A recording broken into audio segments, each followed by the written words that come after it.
Let's all stand one more time. Song number 400, I'd Rather Have Jesus.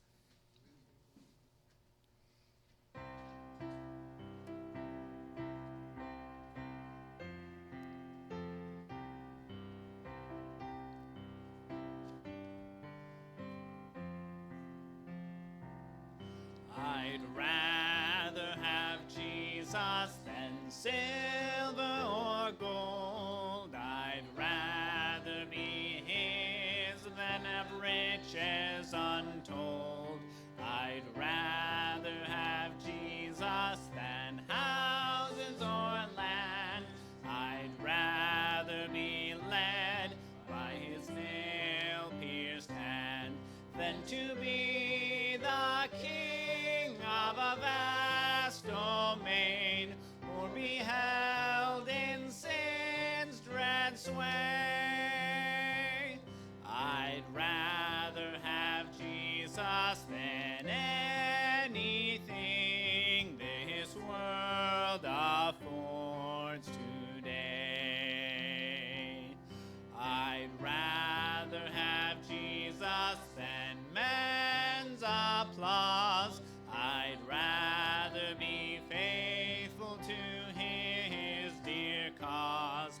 I'd rather have Jesus than worldwide fame. I'd rather be true to his holy name than to be the king of a vast domain, or be held in sin's dread sway. I'd rather have Jesus than anything this world affords today. He's fairer than lilies of rarest bloom. He's sweeter than honey from out the comb. He's all hungering spirit needs. I'd rather have Jesus and let him lead than to be the king of a vast domain, or be held in sin's dread sway. I'd rather have Jesus than anything this world affords today. Great singing. You may be seated. All right, well, we're going to go ahead and get right into it. So, Brother Nick, why don't you come and preach? Okay, turn in your Bibles tonight to Judges chapter 16. Judges chapter number 16.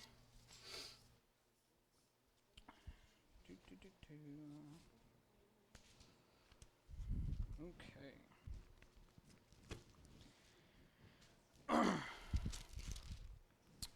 If you remember last week, and I know not everybody was in here because we had some of the teens out. Last week we had the battle where Samson is bound by the tribe of Judah, and what happens is he takes the jawbone of a donkey, the fresh jawbone of a donkey, and slays 1,000 men. And throughout the whole passage, and it's key to understanding the next passage, which is why I'm mentioning it, but throughout the whole passage, it's clear and it's evident that the only thing that Samson is doing is he's not caring about his country or the people or anything that God wants for his life. He's trying to make a name of himself in that he names the two places where there were miracles of God wrought, he names them after himself, and he names them to gain fame to himself. And so as we go into this passage, if you'll remember, and a key hinge point in the Samson story is verse 20 of chapter 15. So we're going to start in verse 20 of chapter 15 and then go to chapter 16. So verse 20 just simply says, "And he judged Israel in the days of the Philistines 20 years." And if you'll remember, the reason why this is so significant is because it's kind of a turning point. And if you look at it, it seems like at this point, God says, okay, Samson, you want to do what you want to do, go for it, because it gives a formal end of his judgeship, where in other portions of Judges, that was the end. There's nothing else about that judge. And yet we have this next passage, chapter 16, and we're going to take this week and next week to look at the end of Samson's life here. So let's begin in verse 1 of chapter number 16. The Bible says, "Then went Samson to Gaza, and he saw there a harlot, and went in unto her. And it was told the Gazites, saying, Samson is come hither, and they compassed him in, and laid wait for him all night in the gate of the city, and were quiet all the night, saying, In the morning, when it is day, we shall kill him. And Samson lay till midnight, and arose at midnight, and took the doors of the gate of the city, and the 2 posts, and went away with them, bar and all, and put them upon his shoulders, and carried them up to the top of a hill that is before Hebron. And it came to pass afterward, that he loved a woman in the valley of Sorek, whose name was Delilah. And the lords of the Philistines came up unto her, and said unto her, Entice him, and see wherein his great strength lieth, and by what means we may prevail against him, that we may bind him to afflict him. And we will give thee, every one of us, 1,100 pieces of silver. And Delilah said to Samson, Tell me, I pray thee, wherein thy great strength lieth, and wherewith thou mightest be bound to afflict thee.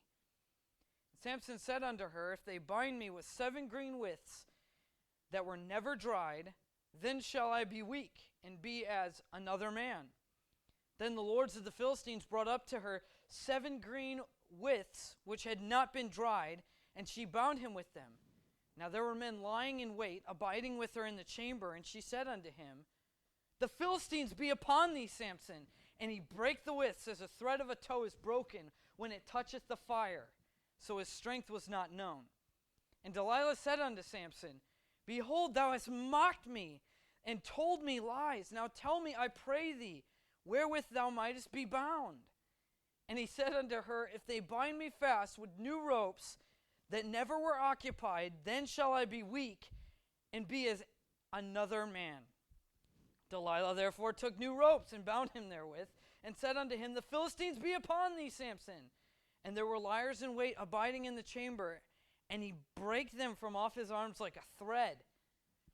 And Delilah said unto Samson, This just does not look right. And Delilah said unto Samson, Hitherto thou hast mocked me, and told me lies. Tell me wherewith thou mightest be bound. And he said unto her, If thou weavest the 7 locks of my head with the web. And she fastened it with the pin, and said unto him, The Philistines be upon thee, Samson. And he awaked out of his sleep, and he went away with the pin of the beam and with the web. And she said unto him, How canst thou say, I love thee, when thy heart is not with me? Thou hast mocked me these 3 times, and hast not told me wherein thy great strength lieth. And it came to pass, when she pressed him daily with her words, and urged him so that his soul was vexed unto death, that he told her all his heart, and said unto her, There hath not come a razor upon mine head, for I have been a Nazarite unto God from my mother's womb. If I be shaven, then my strength will go from me, and I shall become weak, and be like any other man. And when Delilah saw that he had told her all his heart, she sent and called for the lords of the Philistines, saying, Come up this once, for he hath showed me all his heart. Then the lords of the Philistines came up unto her, and brought money in their hand. And she made him sleep upon her knees, and she called for a man, and she caused him to shave off the 7 locks of his head. And she began to afflict him, and his strength went from him. And she said, The Philistines be upon thee, Samson. And he awoke out of his sleep, and said, I will go out, as at other times before, and shake myself. And he wist not that the Lord was departed from him.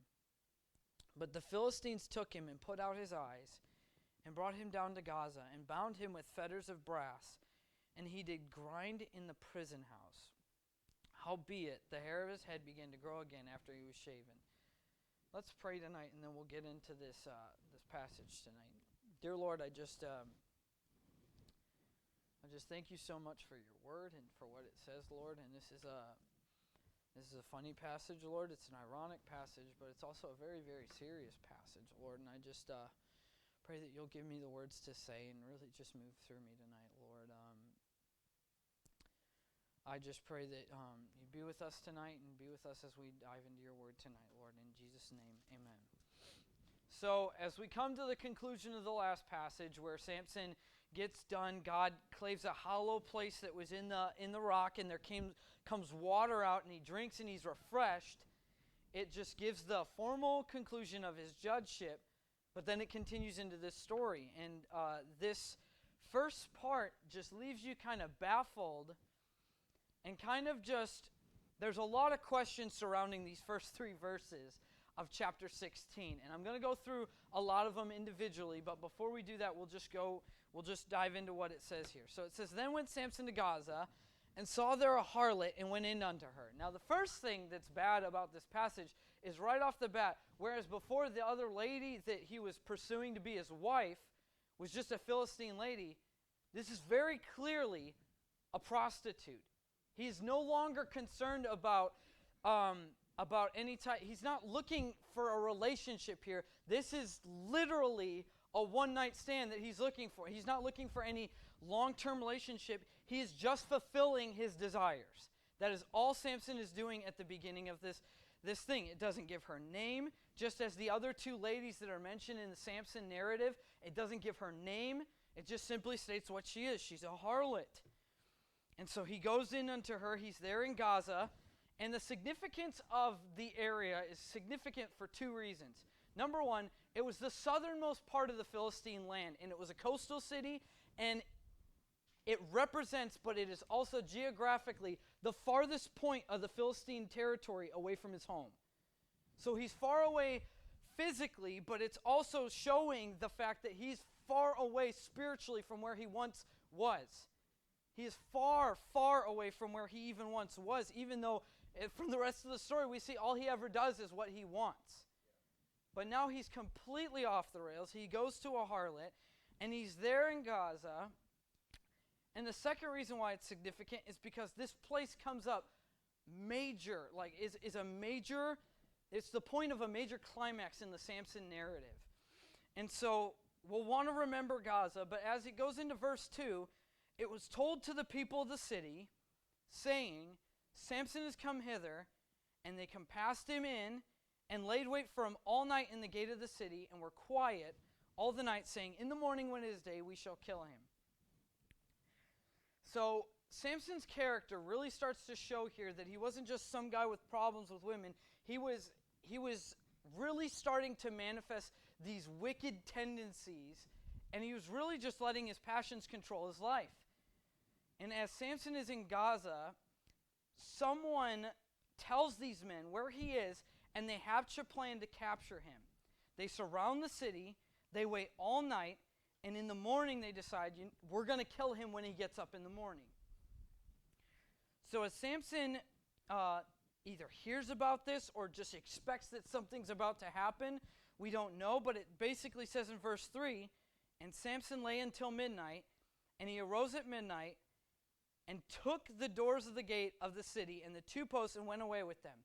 So the meaning of the word lay here has a sexual connotation, meaning he was with the prostitute up until midnight. And so he's with her up until midnight, and then at midnight he gets up and he goes out and he rips the gates of the city off of their hinges. The literal way that it's saying here is that he just took the gates and completely pulled them out of their sockets. Bar and all means like every piece of hardware associated with the gates came with it. And this brute of a man puts these gates on his shoulders and carries them up to the top of a hill that is before Hebron. Now, we'll get into the length and the reason why it's such a big feat that he did this. But a couple different things here. He rips the gates off, and he brings them all the way from the southernmost part of the Philistine territory up towards Hebron, which was the farthest north. To give you an idea of distance, that's 45 miles. When I was reading and I saw that, I was like, for a man to grab 2 giant city gate doors, put them on his shoulder and to carry them 45 miles, that's ridiculous. That's insane. This leaves the city wide open to attack. There's no gate, so anyone wanting to attack this city of Gaza could just walk right in. There's no longer that barrier that separates the outside attackers from the people on the inside. So here's some of the questions that are raised by this passage. And I went through and I was trying to just find a way to summarize it, but I'm just going to use the questions that the commentator used because they're really, really good, and it helps us to understand why these 3 verses are here. So why isn't God mentioned in this episode? God isn't mentioned at all. Like the other instances of Samson having supernatural strength, it says that the Spirit came upon him, but God isn't mentioned here. This account happens a matter of fact like and just states what happened. And though Samson pulls off the great feat of strength, there's no mention of the Spirit of God coming on him as at other times. Why does the writer refuse to interfere with the plot? He doesn't interject any other information that'll help us understand what's going on. He just says it plainly, says exactly what happens, and he doesn't give any other insights. Why is this text so enigmatic? Why is it so confusing? There's like, who is this harlot? Why is Samson in Gaza? Why is he 45 miles away from home? How is it that his reputation has spread so deep into the Philistine country? What there's a lot of questions. Why is he so far away? What did the men of the city surround? There's so many questions here. I got a little ahead of myself. What did the men of the city surround? That's one of the questions. Did they surround the house that he was staying in? Did they surround the whole city? Did they just surround the gatehouse?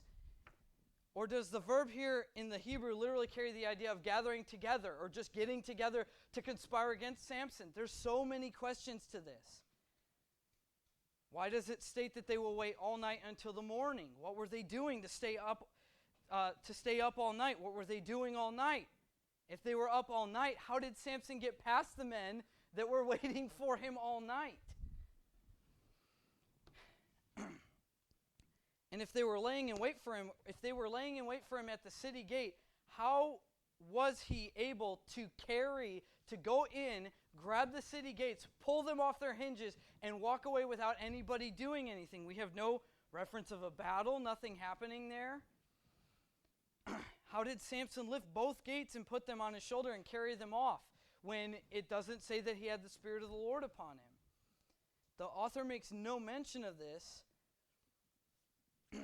And yet, as we continue into the passage, he answers none of these questions. All these questions that are raised, he answers none of them. And there's no overwhelming outside historical evidence to answer any of these questions. So you're kind of left to a certain type of speculation about what happened, but there's one thing for sure that the author does point out. So the purpose of having this passage, these 3 verses at all, is the author's trying to further show the decay of Samson's character. He's trying to draw out the fact that now, not only is he just going after strange women, after women of another country, but he's going after harlots. Not only is he far away from home in enemy territory, but now he's pursuing every passion his heart desires. Anything that happens that he just decides he wants to do, he just does it without any reservations to it. It also it paints the picture for us a little bit that the Philistines' desire to capture Samson has now spread to their entire territory. It's not just localized as it was before. It was localized to the area where he set the foxes loose. It was localized to Timnath, where his father-in-law and his wife were burned. It was localized to the rock Edom, where he was at. Now it's spread to the entire nation, the Philistine people. It is now all over the nation. This passage also introduced us to Gaza, which will be the city where Samson's whole story climaxes. So the whole point of these 3 verses isn't to be like, we're not to go through them and ask all those questions and be like, how come it doesn't give us an answer? When you zoom back and look at the major context of what's going on, it's just information to fill in some of the gaps and say, this is where he's declining. This is where how he's spread now to the rest of the Philistine territory. So in verse 4 we see that Samson, after these things had happened, now keep in mind it's Gaza, after these things have happened, it comes to pass afterwards in verse 4 that he loved a woman in the valley of Sorek whose name was Delilah. Now the valley of Sorek, just to give it a quick one-off, the meaning of it gives the idea of the valley of the vine or the valley of wine. And so it's another instance where the author gives like a slight allusion to the fact that Samson probably was not following the idea of staying away and not even touching the fruit of the vine, not even doing that. Another allusion to the fact that he has once again cut away part of his Nazirite vow. And so it continues, and it just says, whose name was Delilah. There's a lot of speculation over what her name means, and over the fact that if it's like her name literally means like a woman of the night, or whether it means something else. But in reality, when you get down and you study out her name, it's Delilah. It was a Philistine name, and nobody knows what it means in Philistine terms. So, with that, it just gives us a brief description, and yet it shows how important of a character she is, in that she's the first woman in Samson's narrative that actually has a name. And so she's a key character in the rest of Samson's life. So in verse 5, after some time has passed and Samson clearly starts a relationship with Delilah, the lords of the Philistines come up to her in verse 5 and say unto her, entice him and see wherein his great strength lieth, and by what means we may prevail against him, that we may bind him to afflict him, and we will give thee, every one of us, 1,100 pieces of silver. So as they begin to conspire against Samson with Delilah, they say, we want you to entice him. We want you to seduce him, if you will. We want you to pull out of him the answer. What is it that supplies his great strength? Find out how we can beat him so that we can bind him and so that we can torture him. The idea of afflict him is to torture him. They want him to pay for all the things that he's done against them. And they say, each one of us will give you 1,100 pieces of silver. Now, usually when it talks about the lords of whatever nation, and due to some other accounts, it was believed that there would be about 5 lords for every country. So in those days, every commentator agreed, which means that the price that they gave Delilah for Samson's head was about 5,500 pieces of silver. To drive this point home, it's only really appreciated how much it is when you compare it with other large transactions in the Bible. And so I'm just going to list a few. This is over 3 times the weight in gold that Gideon obtained after defeating the entire Midianite forces, after he defeats the Midianite kings. Abraham paid 400 shekels of silver to purchase a burial plot for his wife. And that was a lot to purchase a burial plot for his wife. David paid a man just 50 shekels to use his oxen threshing floor. Jeremiah purchases an entire field for 17 shekels. The price for a slave was set in Exodus as 30 pieces of silver, and it's impossible to forget that in the later passage, Judas sells out Jesus for 30 pieces of silver. And Delilah is given 5,500 pieces of silver for the head of Samson. Literally, for turning over Samson. This is insane. Now, there are some commentators and some people that believe that that's way too big and that's way too impossible of a number. But even if you cut the 1,000 off and take it down just to 500, that's still more than every other passage we can compare in the Bible. That's still a huge amount of money. So the idea here isn't to pick apart exactly how much it was, is to get the idea.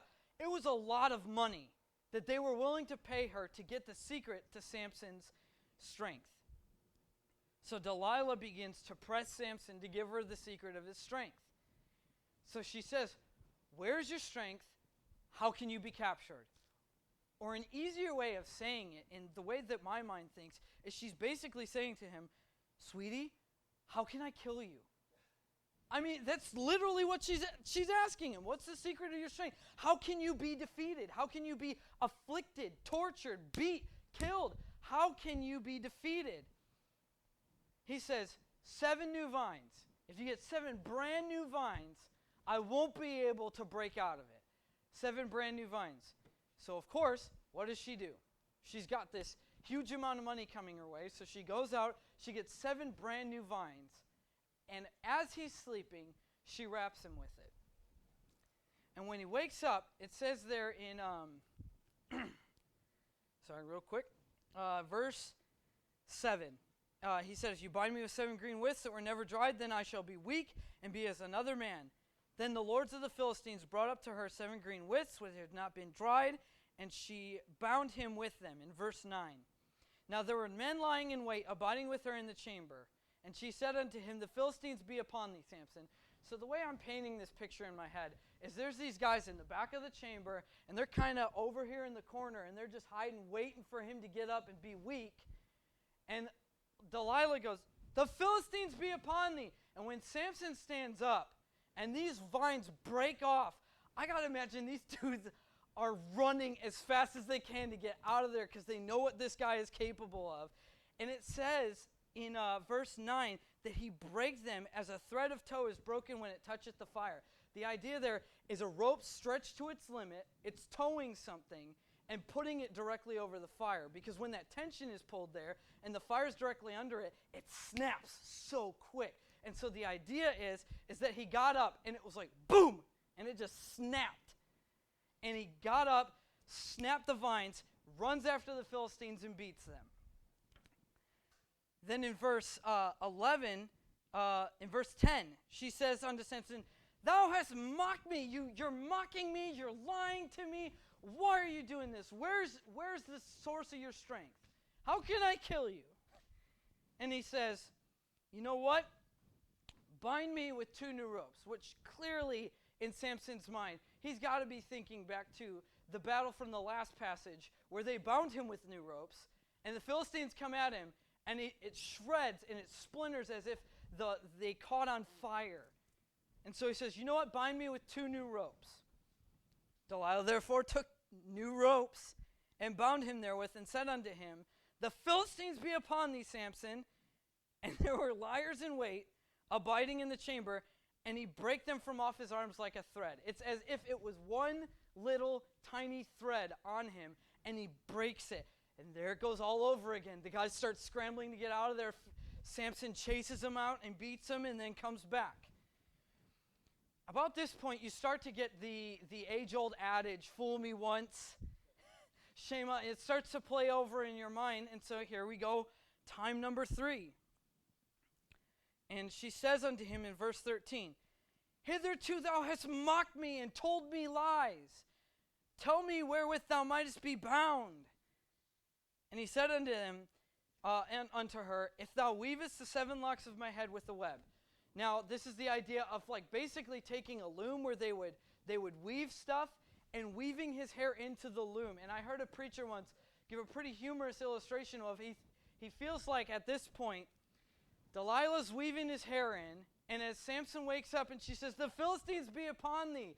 He said, I just imagine, he goes, my imagination runs wild in this. He said, I just imagine Samson with this huge loom hanging off the back of his head, and he's whipping it around and beating the Philistines with it, and crazy. And he runs out with the loom attached to his hair, and he beats the Philistines. The pin and all says, when it says that she put the pin in and he ran out pin and all, it was still pinned into the weaving beam.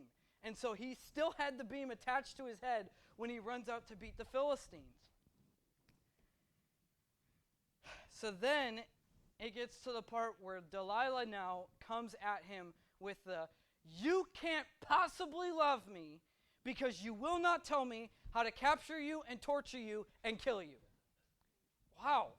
I just, at this point, I would be suspect of every single one of her motives within the entire relationship. And yet, in all of this, you got to think, this is the part where I start to say, Samson, come on, dude. You got to open your eyes. Exactly. He was all brawn, no brains. And as he gets to this part, you got to realize that this last one, he gets dangerously close to what the actual secret of his strength is. He gets dangerously close in that the first two, it was just bind me with new vines, bind me with new cords. But now he talks about his hair a little bit. He gets a little bit closer, and it gets a little more dangerous as he goes on. So then it says, in verse 15, how canst thou say I love thee when thine heart is not with me? How can you say you love me when you won't even tell me? You've mocked me 3 times and has not told me wherein their great strength lieth. And in verse 16, and it came to pass when she pressed him daily with her words and urged him so that his soul was vexed unto death. This is the idea that she bugged him so bad that he would rather die than listen to her say this again. That's the idea of this. She vexed his soul unto death. This is an intense day after day after day. Please tell me, what is it? What is the secret of it? She's going after him every single day. And it gets so annoying to him. Literally, it was absolutely unbearable to be with her. I honestly could not imagine that. That'd be absolutely insane to have someone coming at you that incessantly that it drives you to say that your soul was vexed unto death. So it says, after all that, he settles down, and this is where the passage starts to take a more serious and a more sobering turn. Because Samson opens his heart and says, I've been a Nazarite unto God from the womb, and if I be shaven, then will my strength go from me, and I shall become weak. And now one of the biggest takeaways from Samson saying it this way is this brings the entire life of Samson into the perspective that the entire time, regardless of what the rest of the passage says, this statement from Samson here shows without a doubt he knew exactly what the Nazirite vow was. He knew exactly what his expectations were, and he was willing still throughout his entire life to throw all that away. The wording that he uses here echoes exactly what the angel told his mother and exactly what his mother told his father. So that gives you the idea that his mother and father had to have gone over with him over and over again. You're a Nazirite. These are the expected things of a Nazirite. These are your vows. This is what you're supposed to do. You're set apart for a purpose. This brings the entire passage in and says, even though he knew exactly what his expectations were, even though he knew exactly what he was supposed to do with his Nazirite vow, he still did whatever he wanted.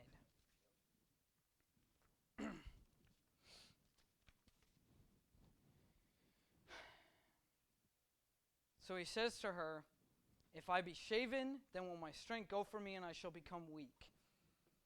We need to start to realize here that by all accounts, this is the last piece of his Nazirite vow that he has not broken. This is the only piece that he still has kept. And now he's throwing it away like it's something cheap to barter for love. He's throwing his Nazirite vow away with this. He's completely giving away the rest of the Nazirite vow. And upon reading it, you can't help but be struck by the revelation that he knew this whole time that he was a Nazirite. He knew the conditions. And at this point, Samson becomes the perfect picture of the Israelites, who were privileged, who knew what they were supposed to do. They knew what was commanded of them. And yet, even though they had all these privileges, they completely threw it away for something as superficial as the love of another nation's people, or they just went whoring after other gods. And it even the picture that we get from Samson here is that he was privileged, he was set apart, he was a special person just like Israel. His life was supposed to be in service for God, and yet, like Israel, Samson has played the harlot and literally thrown away the last of what makes him a special, set-apart man. to go a-whoring, as the Bible often says, after other gods and after other people, and namely here, the God of himself and his own personal passions. Samson here is stripped of his hair, his power, and the spirit. And the saddest part of all of this passage is that he doesn't even know it. She puts him down on her knees. She lulls him to sleep and calls in the man to shave his head. And one by one, his 7 locks come off. The term afflict means that she literally did harm to him. It's believed, we don't know the exact extent of Samson's strength, but it is believed that part of his strength was that he was harder, his skin was unnaturally thick, and that the Lord blessed him with that, so it was harder for him to be cut. And that in this passage where it says she afflicted him, that she took a knife or something small and cut him and saw, okay, he can be injured. We don't know for sure, but we know that she begins to afflict him, and she can visibly see that his strength is gone now that his hair is shaven. He wakes up, and like all the times before, he gets up and he even says, like as before, I'm going to get up. And he's saying, I'm going to get up and I'm going to beat the Philistines just like I did the other 3 times. But this time, he doesn't even realize that God left him. And I wonder if he even realized that his hair was gone. It would seem impossible to miss that much hair. Like if he had his hair growing his whole life, it would seem impossible to miss that. But it begs the question, I wonder if he thought that regardless of God's power, he could still defeat the Philistines. If he thought that somehow it was his own strength that would get him to defeat the Philistines.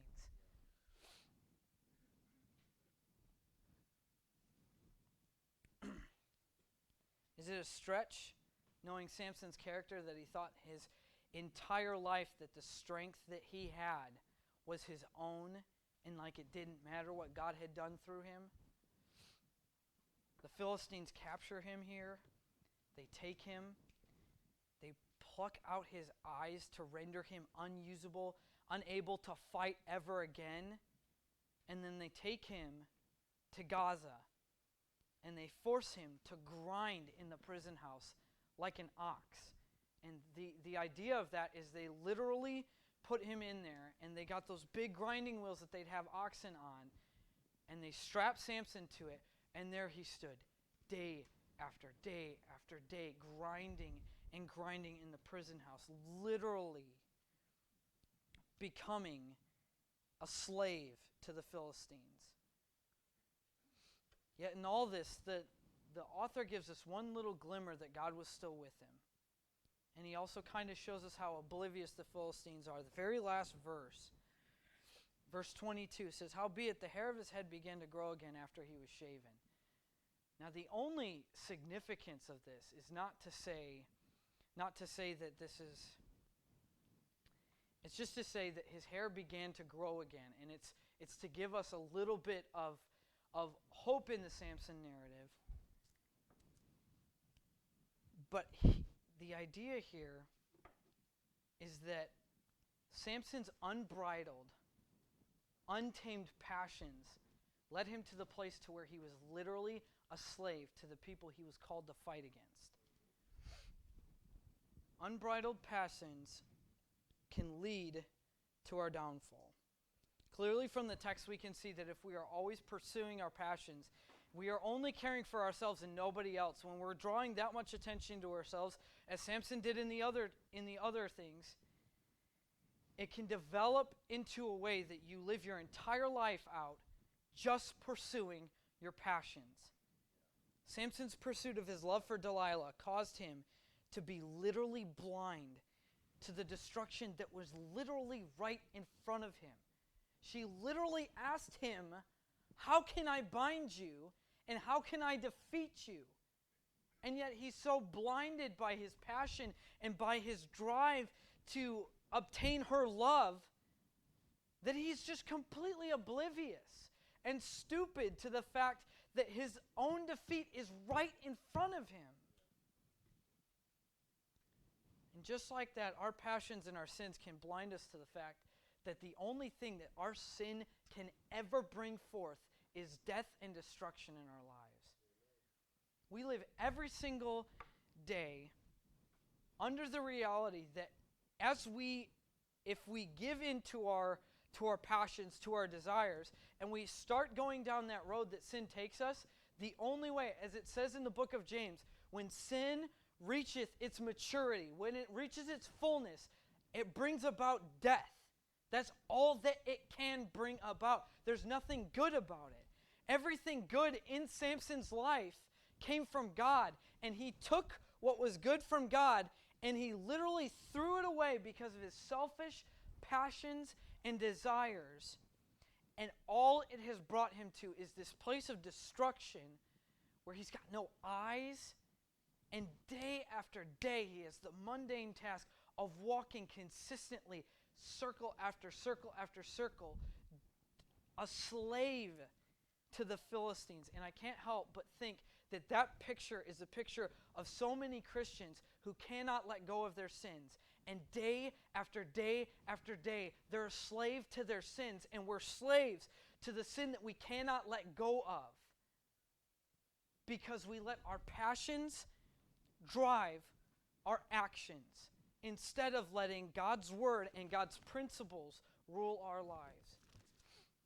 Samson, who once stood to be the perfect, set-apart judge from birth, is now just a slave because he let his passions control him, and now he grinds wheat for the enemy.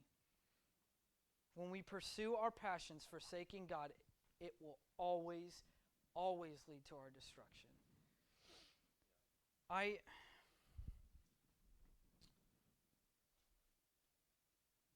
The best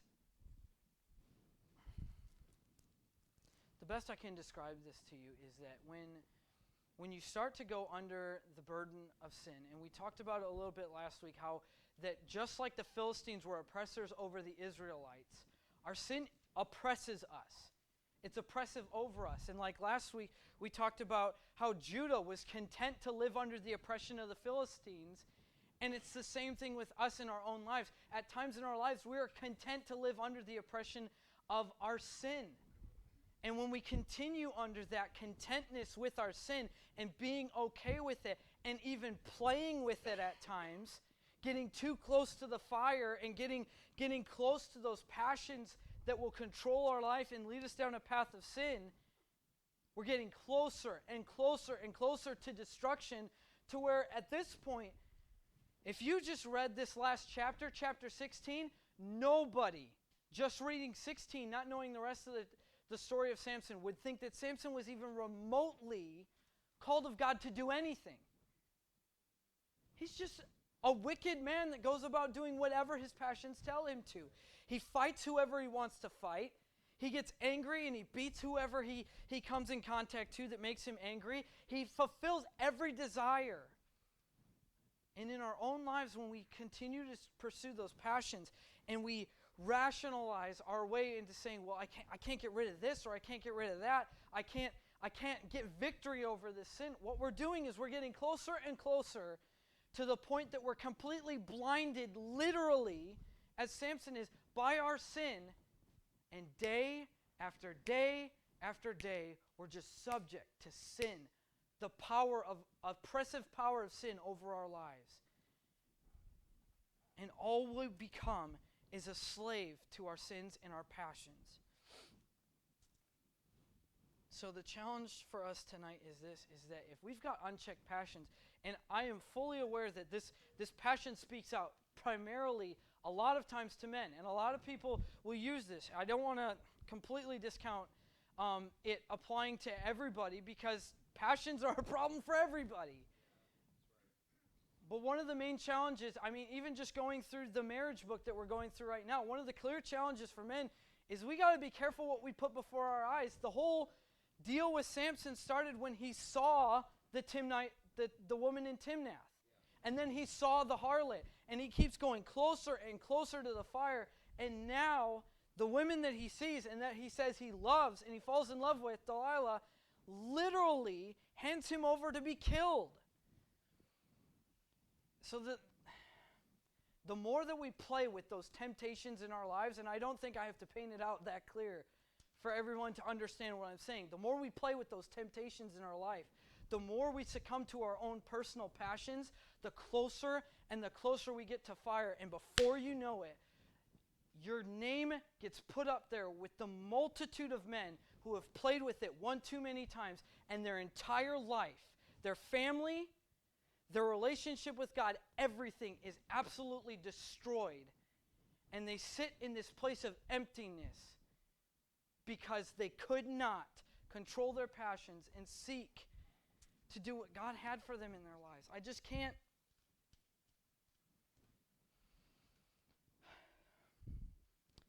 As much as we like to rag on Samson, as much as we like to rag on the Israelites, this is a picture of what our lives can be if we let our passions control our lives. It's as simple as that. And so tonight, with heads bowed and eyes closed,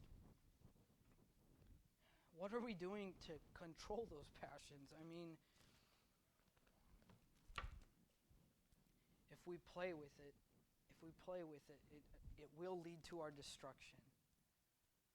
And so, Lord, as I pray tonight, Lord, I pray that in my own life, that I wouldn't let those little things slide, that I'd cut those small temptations out of my life, that I wouldn't succumb to those, that I wouldn't play with it, that I wouldn't keep going down that path, Lord, because I don't want my life to get to a point to where I don't even recognize you working in my life. I don't even recognize that you've left me, Lord. I don't want that. And so, Lord, as we pray tonight, Lord, I just pray that we'd search our hearts, Lord, and search for those deep passions, those temptations that would bind us and cause us to be a slave to our sin, Lord. And I just pray that we'd get that right with you, Lord, because it's not worth the end result, Lord. And Lord, I just pray that you'd be with us tonight and help us as we pray to you tonight, Lord. In Jesus' name, amen. I'll give you just a moment to respond.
Dear Lord, as we come before you tonight, Lord, I just pray that you'd help us to even just use this whole week, Lord, to just search our lives and see where we can put our passions in check, put those little things that we play with in check, Lord, so that we can grow closer to you, Lord, because, God, I can't imagine a life where